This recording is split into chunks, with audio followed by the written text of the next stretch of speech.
The meeting went on for 9 hours, but it had results because the Americans had put forward this proposal of a 30-day ceasefire. The Ukrainians have agreed. The question now is Russia. In a joint statement, the Ukrainians and the Americans said the U.S. will communicate to Russia that Russian reciprocity is the key to achieving peace.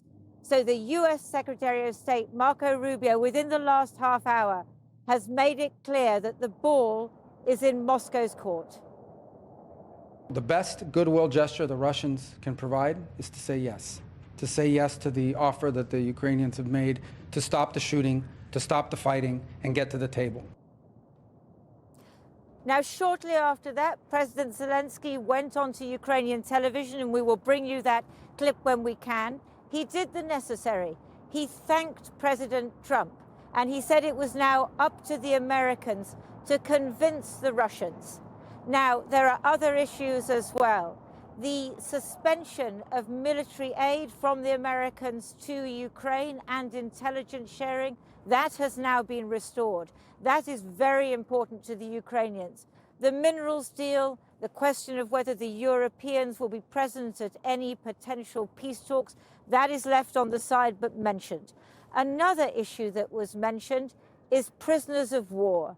And as I learned today, that is a question that puts huge pressure on the Ukrainian government.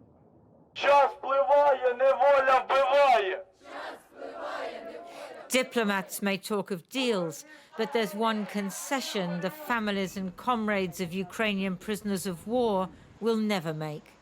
Their men must come home. 2.5 years in a Russian jail concentrates the mind. It was beaten, it was maybe every day it was a normal practice. Every time when we leave our camera we were beaten and during checking up, and it was absolutely normal event, and many guys were killed during this beating, and it is not something abnormal for Russian system. It's not surprising, then, that the families of the Azov brigade who fought for Mariupol and lost find it hard to imagine compromise.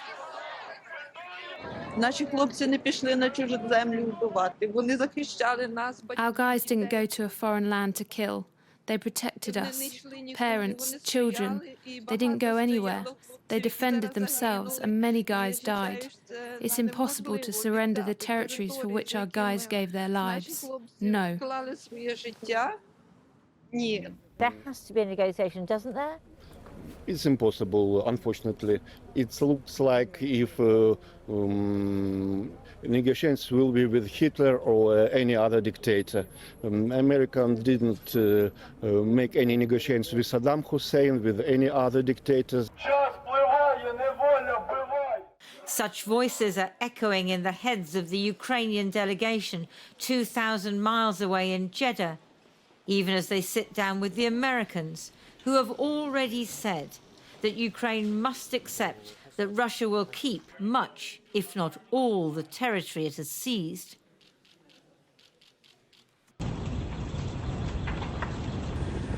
Last night, Russia attacked Odessa, as it has so many times before.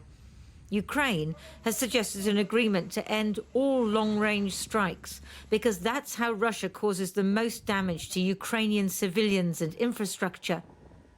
To prove that such an agreement would limit them too, the Ukrainians launched their largest ever multiple drone strike on Moscow and other cities,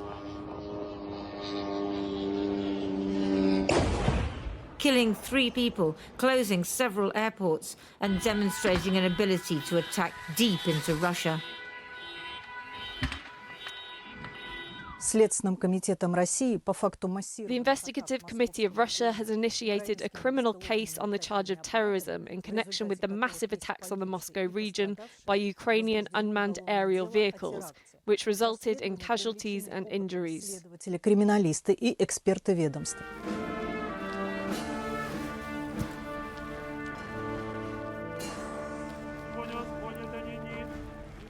At a Kyiv cemetery today, they were burying 32-year-old Ivan Zelenskyy, killed by a Russian drone in Luhansk in the east. So dangerous is the front line that it was 6 weeks before his comrades dared to retrieve his body. I can't explain. I don't have many words to explain how big a great man he was. President Trump is right. This war is killing far too many soldiers on both sides. But Ukrainians fear being sold out, that their sacrifices will have been for nothing. Lindsay Hilson reporting from Kyiv, and of course we'll be returning to Lindsay if there is more breaking news within the hour, especially any response to the ceasefire from Moscow.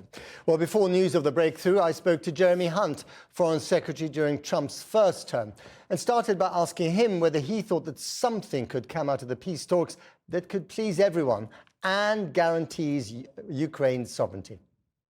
Well, that is what we all want, but we shouldn't kid ourselves about just how difficult this is, because what President Trump is trying to do is effectively freeze the conflict, a bit like the Korean War was frozen in 1953. And the problem he has is that for the Ukrainians, that would mean conceding to losing control of about 20% of their territory. And the Russians think that they can win this war anyway through a war of attrition. So neither side is particularly enthusiastic about negotiating a deal. And that's before you discuss how you would even make such a ceasefire or ultimately a peace stable in the way that it has been in Korea. I mean, remember in Korea, it's a very small border and you have 29,000 American troops there. This is a much longer border. And so keeping that peace becomes much harder. But Jeremy Hunt, the two Koreas emerged from the Korean War as independent and sovereign nation states. The big fear in Ukraine is that that is something the Russians will not tolerate, and therefore Ukraine won't be independent and sovereign at the end of all this. That is exactly right. And the reason that South Korea ultimately became a flourishing democracy was because of huge American security guarantees. And we have not seen any sign yet that Trump is prepared to do that. You were Foreign Secretary under the first Trump administration when he was president the first time round. We're dealing with a very different Donald Trump this time, aren't we? We are. And I think that it's worth saying that I came to realize, I met him a number of times, the things that make him different. Some of them have become familiar in the last couple of weeks. He likes action, not words. He decides things very quickly. I can say something that I obviously wouldn't have said as Foreign Secretary, but, you know, President Trump is very unpredictable. In some ways, he relishes his own unpredictability because he sees it as a negotiating tactic. But in that context, you know, we have to be very honest about our strategic national interest. The big question for us is, at the end of this Trump administration, will NATO still be there? Because, you know, even to bring that up a few months ago would have been seen as completely ridiculous. I think now we can see that actually that Western alliance, it's not just the future of Ukraine, it is the future of that very, very strong alliance between North America and Western Europe that's now in the frame. You've also got Donald Trump again today talking about his desire to see Canada as the 51st state of the US. The Canadians have very clearly said, thanks, but no thanks. You know, this is one of our closest allies. We share the same sovereign, as in King Charles III. What does Britain do if Trump gets serious about Canada? Well, obviously, we fully support Canadian sovereignty. But what we mustn't do is overreact to every comment that President Trump makes. I mean, the best thing that Keir Starmer can do, and I think, by the way, he's been doing this very effectively, is try to be the quiet voice in Donald Trump's ear. I mean, Keir Starmer has, said we don't need to choose, we in Britain don't need to choose between the EU and the United States. He's steering a very, very difficult middle path. How's he doing? I think he's doing it with considerable skill. And I think he's absolutely right not to react to every single comment that Donald Trump makes. But that is going to mean sometimes he has to bite his tongue when Trump says things which he obviously disagrees with. But I think this is the right approach in the circumstances. Keep calm and carry on, I guess, is what you're saying. We've been there before, haven't we? Let's hope it works this time. Jeremy Hunt, thanks very much. Thanks, Matt. Well, in the last few minutes, Donald Trump says that the Americans will meet Russia later today or tomorrow. And he said, hopefully, Russia would agree to the ceasefire. And he said that he would be inviting President Zelenskyy back to the White House again.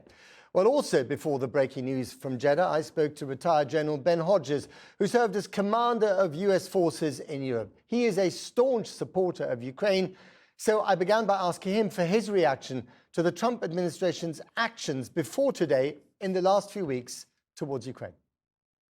Ever since the debacle in the Oval Office 2 weeks ago, the mask is off. I mean, there's no longer any pretense that the administration has sided with Russia. And all of the actions since then would indicate that they are trying to create a situation where President Zelenskyy would be pressured to step down and for Ukraine to host some kind of elections. And this would be the dream scenario for the Kremlin. As one of America's most senior generals, and certainly the most senior general for American forces in Europe, for you to say what you've just told me is quite extraordinary. Yeah, I never in my life did I imagine a scenario where the United States would in any way be cooperating with or on the side of Russia against another European country. I mean, I was a lieutenant in Germany West Germany in 1981 during the Cold War. And so, I mean, my whole professional experience has been about, protecting democracy in Central and Western Europe. Are we witnessing the death of NATO? No, I'm not prepared to say that. Look, this alliance, 75 years old, has been through a lot of ups and downs, and yet it continues to grow, and there are still countries in a queue wanting to join. The thing, of course, the big damage is loss of confidence in American commitment to Article 5. I mean, to be charitable to President Trump, he would say, I'm just trying to bring about peace. I'm trying to have a ceasefire between these two sides after 3 years of bloodletting. And if it weren't for me and my actions, we wouldn't be having that conversation right now. No, I don't believe that at all. Look, not once have they told the Russians, hey, you're the invader, you leave. We have a ceasefire immediately. But they can't even bring themselves to say that Russia is the invader or that they're the bad guys. So if they were serious about a just, sustainable peace, that all the pressure and the demands would be on the Russian side. President Trump has enormous leverage over the Russians, but he's choosing not to use it. So I think this is not just a simple wish for peace. Just one final one. I mean, there's a lot of talk in Europe, as you know, about them shoring up their own arms production. But 50% of the arms imported by Europe are from the United States. And the question that arises is whether those American weapons can continue to operate if the Americans don't provide, the software updates that are necessary for sophisticated fighter jets or even artillery pieces. Is that a real worry for Europe, that it cannot operate without the Americans not flicking the kill switch? Okay, I'm not so convinced there's this famous kill switch on some systems, but certainly some weapon systems, some platforms are connected to networks that make them more effective. I would imagine that most countries, especially somebody like UK, that before they ever purchase an American system, that they protected themselves against that sort of vulnerability, even if it means having a system that is at a lower level of capability than if it was fully integrated with the US. The fact that I'm even asking this question, as many people are, tells you that we're living in rather different times, doesn't it? Yeah, it's again, never in my life.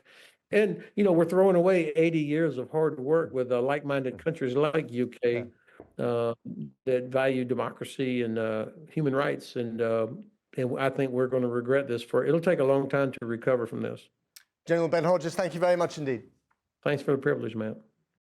President Zelenskyy says it is now up to the US to convince Russia to agree to the immediate 30-day ceasefire, while Poland has just said it is ready to see US military supplies to Ukraine resume through its territory. Let's go back now to Lindsay Hilsum in Kyiv. Lindsay, back to you.